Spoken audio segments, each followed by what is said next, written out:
I'd be lying if I said that my introduction to Greek mythology did not start with Disney. When I watched Disney's 1997 animated film Hercules, that was it. That was a wrap. I loved all the scenes with Hades and the Underworld, as well as his two henchmen, Pain and Panic. Those were my boys. And so I confess, that was my first introduction to Greek mythology, and I fell in love with it as a kid. So anyway, with that being said, this video is well overdue. And so today I will be dipping my little tippy toe into Greek mythology with this video. And if you haven't been able to guess what the topic is for today, it's Hades. Not the god, but the place. The underworld, the dark abyss. Hades, the Greek mythological underworld that has fascinated people for centuries. Many of these concepts and ideologies related to the ancient Greeks' belief in the afterlife were developed at various different times and documented across different texts. So this allowed me the ability to be able to dig into some literature I hadn't read for a long time, and also some stuff that I'd never read. I thought a good place to start with this video is, how do you even get there? I mean, obviously you have to die, but what if you're alive? How do you get to Hades if you're still kicking? And what are the rules around coming and going, whether you're alive or dead? Is there a tangible place you could just waltz right in through the front doors? Well, the exact entrance into the underworld kind of varies across mythology. Not many people are noted to have visited Hades, alive that is. However, in Homer's epic poem, The Odyssey, the MC Odysseus visits the underworld. And so we get to have some type of mythos around entering the underworld as a living, breathing person through the experience of Odysseus. And if you're not familiar with the epic poem, The Odyssey, it is a very intense, laborious path that he has to take in order to enter to the underworld. So to enter Hades, Odysseus is advised to sail his ship to the edge of the world. And this is located on the shore of the Oceanus River. Now those directions seem a little unclear, just visit the edge of the world. Good luck. I mean, visiting the edge of the world sounds like the second to last place that I'd ever want to visit. Of course, the first being Hades. That's probably number one. Now, this river, the Oceanus River, is said to stretch across the entire span of the world. And what makes this specific location of the river very special is that it's located where several rivers meet, and this makes it a very mystical place. But per Homer, getting to the edge of the world is only half the battle, maybe even a quarter. Because once Odysseus makes it to this location, he has to complete a series of tasks, very laborious tasks in my opinion. Tasks that I would not define as simple. And these tasks encompass a series of rituals that also include sacrifices and a lot of blood. Lots and lots of blood. So at this point, in your whole trying to get to the underworld process as a living person, you better be damn sure that this is something that you really, really want to do. In addition to the sacrifices and the blood, there's a lot of praying. A lot of praying. So it's safe to say that this whole process is a pain in the ass and not really for the faint of heart. On top of this, he also has to offer to the spirits of the underworld a bunch of libations, things like wine, milk, and honey. Greedy damn spirits. And once he accomplishes all of this stuff, he's finally able to cross over into the underworld.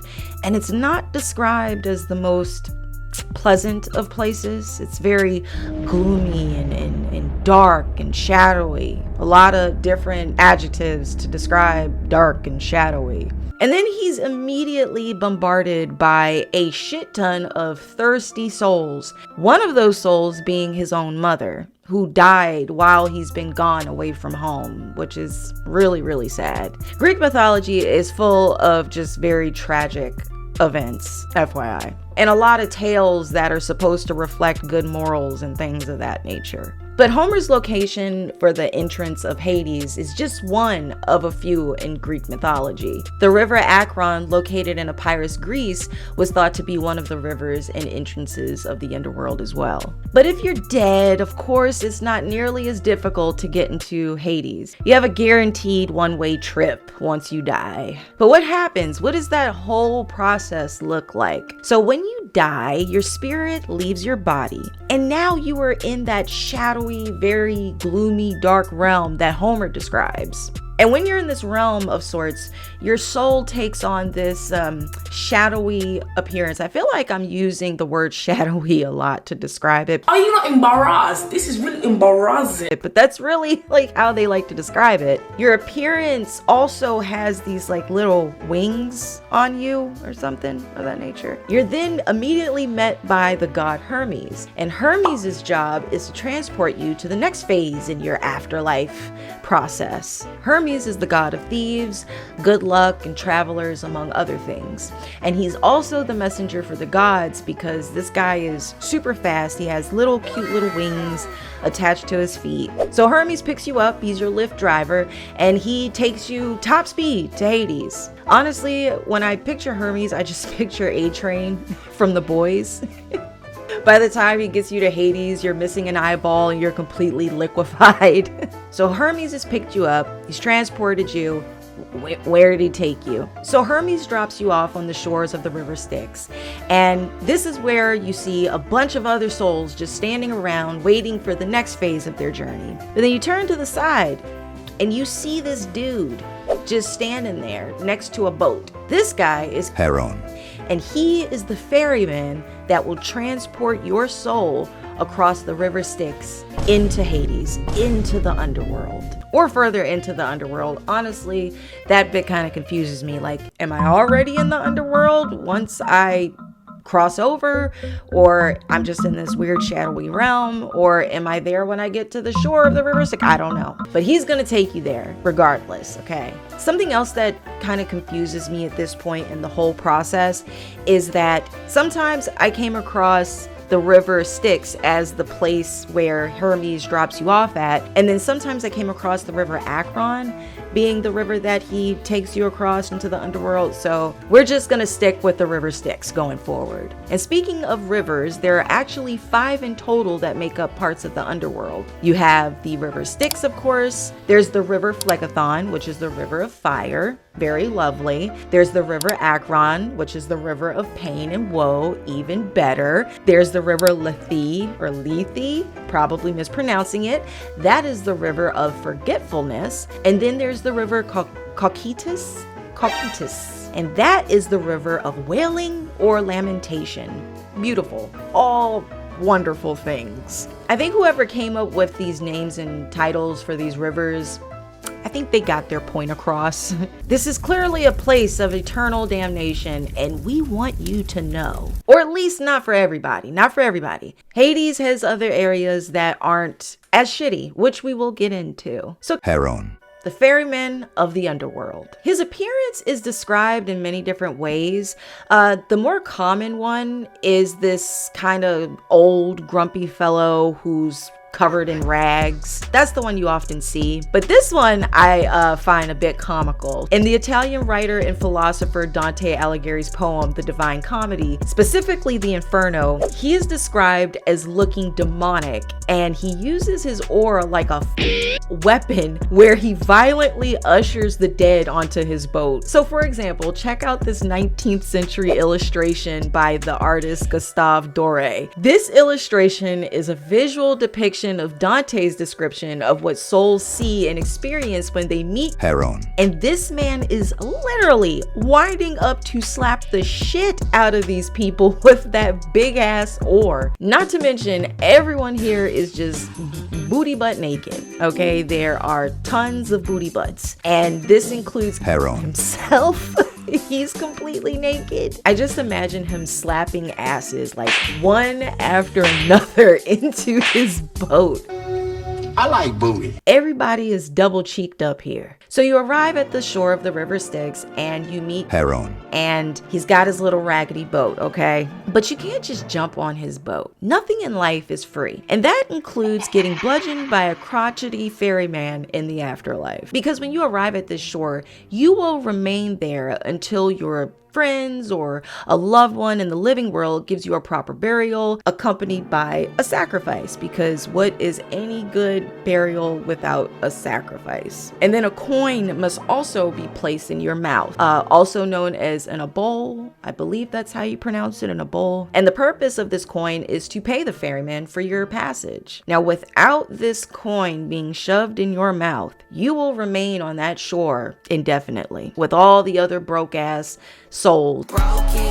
And this is not a comfortable state to remain in. I mean, you are dead, but you're not at peace at this point. So after being bashed across the head with an oar and being ferried across the river Styx, you are then met by a three-headed dog named Cerberus. And this guy guards the gates to the underworld. So I guess with that being said, I mean, if this is the gates technically, I mean, I guess you're not technically in the underworld just yet, but you're getting there. You're so close. So Cerberus's duty is to prevent people from entering into the underworld that aren't supposed to, and also to prevent people from leaving. Sounds very ominous. However, in Dante's, and by the way, I know I've been referencing Dante a lot. He's Italian and he's from the 14th century, so definitely not ancient and Greek, but he pulls from a lot of Greek mythology, and it's very interesting, you know, his take. And so I think it's really cool to kind of include these tidbits in there, especially because he also incorporates a lot of Christian doctrine as well as a sprinkle of Islamic philosophy. So it's interesting. But anyway, in Dante's Inferno, mud is thrown into Cerberus's mouth to pacify him. All I gotta say is this poor dog. I mean, if mud was enough to give this dog the itis, that is sad and depressing. But in Greco-Roman mythology, honey cakes or music is used to pacify him. And honestly, honey cake doesn't really sound that appealing to me either. Actually, I take that back. I just looked up honey cake and low-key, this shit looks delicious. So after passing Cerberus, you are now ready to be judged. Congratulations. It was juvenile, tuneless, mediocre, and horrible. Because of course, we're not judged enough when we're alive. You are brought before three judges. The first being Rhadamanthus, which I'm probably mispronouncing. The second is Minos and Iacchus. So these three dudes are demigods, and their father is none other than Zeus. Demigods are people who are born from one divine parent and one mortal parent, if it didn't seem obvious by the name. Completely unrelated, but speaking of Zeus, this dude fathered many children. He swung his eggplant indiscriminately everywhere, and it didn't matter if he was screwing a mortal woman, a goddess, maybe even a bush. I don't know. He had a lot of kids. So anyway, I'm getting off topic. So these three judges were responsible for determining where each individual soul spent all the rest of eternity. Sounds pretty terrifying. And what's really crazy is that they got this job due to nepotism. It was Zeus appointed. Daddy gave them the job. So you're being judged, and the rest of your eternity is being affected by nepotism. I'm just saying, somebody had to say it. So each judge had their own little specialty or section, if you will. Rhadamanthus was responsible for judging souls that lived in Asia. Aeacus judged souls from Europe, and Minos was the chief judge, and he made the final decision if the other two were undecided. So you may be wondering, I don't know, maybe, why there are only judges specific to Asia and Europe and not other continents, especially this big ass one right here. Well, I came across in my research that Greek mythology, of course, was heavily influenced by the geography of their world, and this geography centered around the Mediterranean. And so their judgment was meant to reflect the moral and ethical values of the Greeks at that time, specifically in regions in Europe and Asia. I mean, and that's not to say that they didn't have colonies in northern Africa, so I'm not entirely sure why Africa isn't included in the mythology. But honestly, I'd personally say that's a win for the people in in northern Africa. But I didn't dig too deep into it. It might just be because their presence wasn't as prevalent in Africa as it was in Europe and Asia, but I could be wrong. So the three judges of the underworld would determine where you belonged for all of eternity based on the way you lived while you were alive. So where do you go once you've been judged by one of the Nepo babies? Well, there were a few places that you could be sent to. Elysium, also known as the land of the blessed, was the goal. This was like the Four Seasons, okay? Maybe even better. Wherever rich people go while they're alive. And this place was like a 24-hour, 7-day-a-week festival, okay? Elysium was depicted as a field where only the best of the best were sent. It was people who committed acts of heroism, who were pious and good. Mortals beloved by the gods and people who performed great deeds could also be found partaking in the joyous festivities of Elysium. So this region of Hades is depicted as a very serene and peaceful place full of lush green fields where one could live in eternal happiness. The next least shitty place you could be sent to was Asphodel Meadows. It took me 6 times to say Asphodel Meadows. This is where souls were sent to that weren't necessarily considered to be like really exceptional human beings, but also not like really shitty evil people. These were the meh souls. And they just wandered aimlessly for eternity. Honestly, that doesn't sound very pleasant either. It sounds about the same as that weird place where if you don't get the coin and you're not buried and stuff, that wandering shadowy realm, that honestly just sounds like that. But maybe, I don't know, maybe you just feel icky because you haven't fully crossed over, so maybe it's that plus feeling icky. I'm just pontificating here, okay? But in the grand scheme of things, this place honestly wasn't that bad compared to the most shitty place, Tartarus.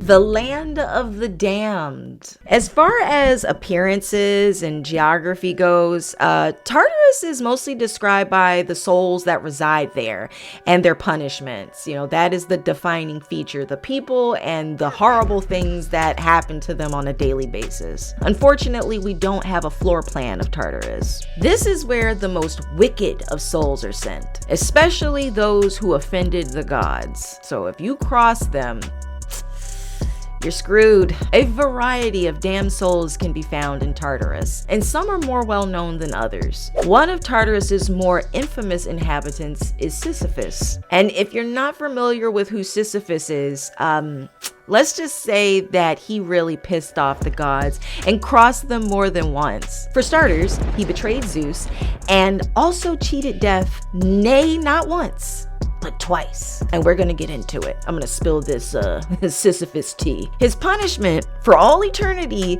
is rolling a big ass boulder up a steep hill forever. Whenever the boulder is just about to reach that tippy top point of the hill, it just rolls right back down. And then he's forced to just roll it right back up this steep hill yet again, over and over again. Whenever I think of Sisyphus, I can't help but to think, bro, just stop pushing the boulder. Just stop pushing it. But I could be missing a bigger piece of the pie, the bigger chunk of the picture, whatever. Maybe if he stops pushing this boulder up this hill, he'll be eaten alive by a magical Leopleurodon. I don't know. But all jokes aside, oftentimes these punishments are tied to grander themes in Greek mythology, like the moral of the story, you know, type of situations, or the human condition. When it comes to the punishment of Sisyphus, it's often understood to represent the human condition and our endless pursuit to reach for things in life that are just simply unattainable. So the punishment behind these mythical figures always have some type of lesson tied to them. Another infamous resident of Tartarus is a guy named Tantalus. And Tantalus also really pissed off the gods. And if you're not familiar with Tantalus's story, well, you will never guess how he pissed them off. In an attempt to test the gods' omniscience, he served the gods this lovely banquet. And this banquet consisted of human flesh. It's Greek mythology, y'all. It's always and we haven't even scratched the surface yet on how this guy is. The human flesh that he served at this banquet wasn't the flesh of just any random person. It was of his son. He chopped his son up and boiled him and served him just to see if they were capable of being able to tell that they were eating human flesh as a test of their divinity, of their godly capabilities. Were there not any other ways to do this test? Could you not said pick a card, any card? I'm just trying to figure this out, like alternate options. But hey, that's Greek mythology for you. But I mean, in the grand scheme of things, it's really not any more crazy than God telling Abraham to cut his. So all the gods at Tantalus's banquet knew something was up, you know, because they're gods or whatever, except for one, the goddess Demeter. She ate the food, if you want to call it that. And Demeter was in such a state of distress at that time due to losing her daughter Persephone that she didn't notice. And as a result, she ate shoulder meat. Yeah, they were specific about the specific anatomy that she consumed. But here's the part that gets me about this whole tale. Like, of course it's mythology, but still, all the other gods knew that they were being served human flesh, nay, the son of the man serving them the human flesh, and they just sat there and let sis just eat it.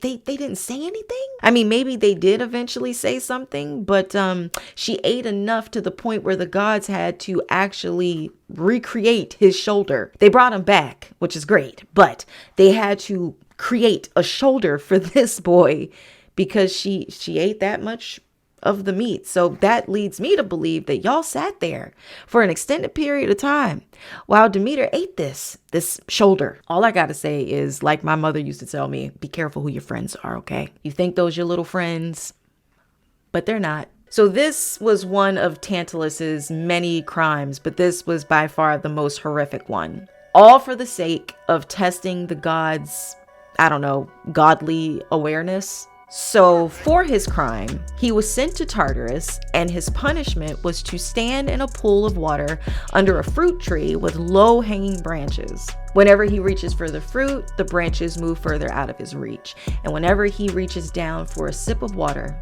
the water recedes. So he is forever in a state of hunger and thirst. And I honestly cannot think of anything worse as someone who loves to eat and loves to consume water. Okay.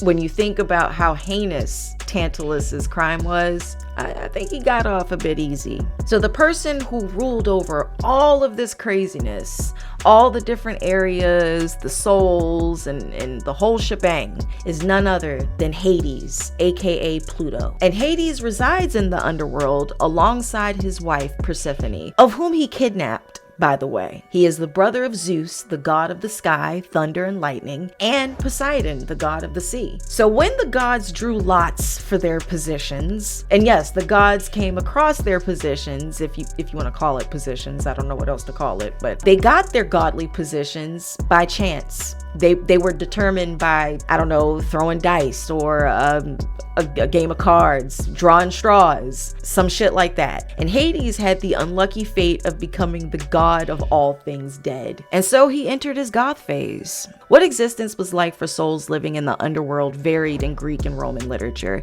In Homer's Odyssey, the dead are described as a shell of their human selves. Shadows who are wraith-like, joyless, with little memory of their former life. So just like in any version of the afterlife, there is always elements of despair and darkness. And the ancient Greeks' rendition of it is no different. And that's Hades, folks. Not the most detailed description, but I had fun researching this video. I wanted to keep it a little light, a little surface level.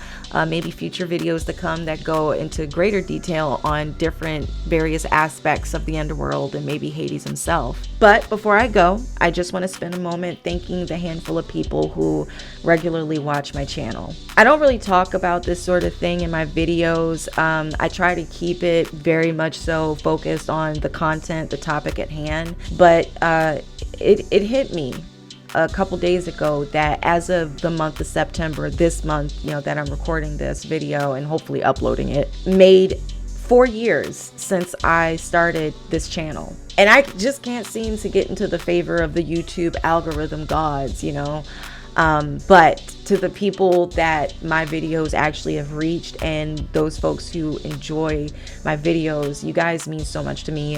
Thank you for your support. Thank you for leaving comments. Thank you for liking, subscribing, and just being super amazing people that come from all walks of life.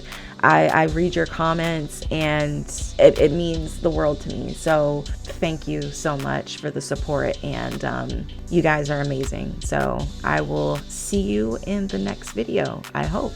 Bye.